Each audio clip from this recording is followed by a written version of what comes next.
I don't know if you've fucking heard, but Joe Biden has somehow done a massive turnaround and is now the headliner of the entire primary election, and Bernie Sanders is dragging his ass behind, with all these little Bernie bros having a huge fucking, justified I might say, fucking cry about it.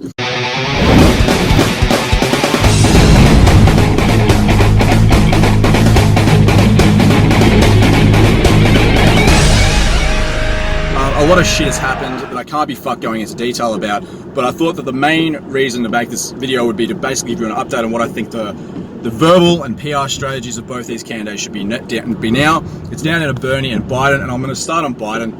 Biden, if you remember, is basically that reanimated fucking corpse that's been wobbling around on stage, and he didn't do the Hail Mary I said, which is probably a good thing, but he has sort of by divine intervention come back together. Probably a far more plausible event than I think any of the pundits actually gave him any reason to, and I really wish I had a good 5k at that time to throw on him at 40-1, because he is now the fucking front runner. This is only a few weeks ago. Biden, I think at this point basically needs to do one thing, and all he really needs to do is stay alive. And by staying alive, there's probably one extra thing you can do to help, not in this primary, but in the election, and that would be to just not speak at all. Because every time this guy speaks, something fucking stupid comes out of his mouth.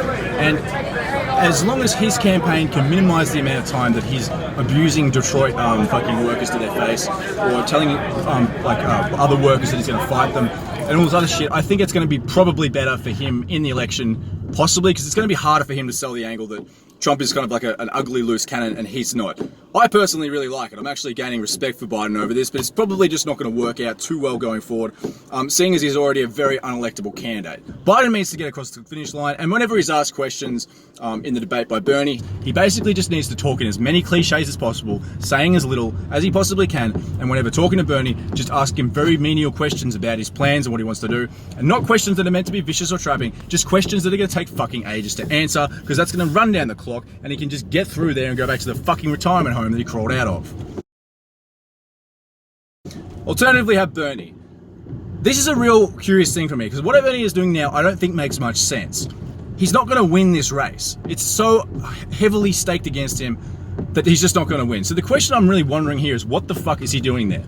He's either got to be in for his movement, or he's going to be in for the DNC. Because if he's in for the DNC, it makes a lot more sense for him to drop out now and let all the funds and campaign and financing and shit go to Biden, so he could be the head runner and spend the next rest of the year, what is this, like 8-9 months, attacking Trump leading up to the election.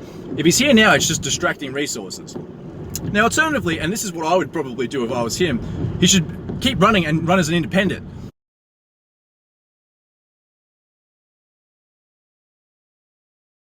If he ran as an independent, he could basically start formalizing a new wing of the party, because they've basically turned that party into two wings, the progressives and what they would call the institutional Democrats or establishment Democrats. It's basically the Jacobins and the fucking, who are the other ones? Fucking the Jacobins and the Whigs, right? The people who represent the ruling class and the people who allegedly, so they think, represent the fucking poor people, even though they're all fucking college-educated little fucking rich kid cunts. But basically, what he needs to do is he needs to run as an independent, drop out of the DNC, make it very formal, and then he can establish a legacy and establish his entire ideals and his ideas and what his policies are in a really sort of contrived bodied movement. This already exists. There is already a progressive movement, but he needs to start a party in of itself or as an independent. He needs to call it Justice Democrats, call it what it is, and take that faction out of the formal DNC and into a real party. I think that would make sense now. The DNC is very weak and very divided.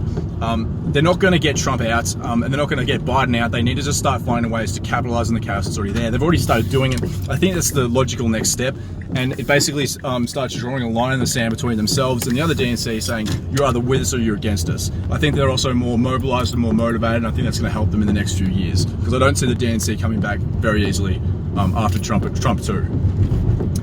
That's about it right now.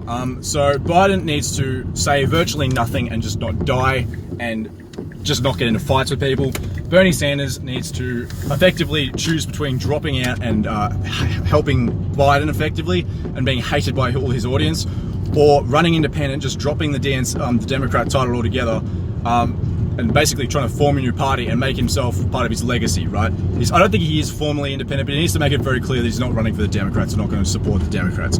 Making it a line in the sand and setting himself up, because obviously he's going to have to retire after this, setting himself up for a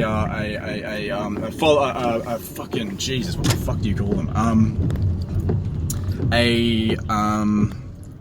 Fuck me.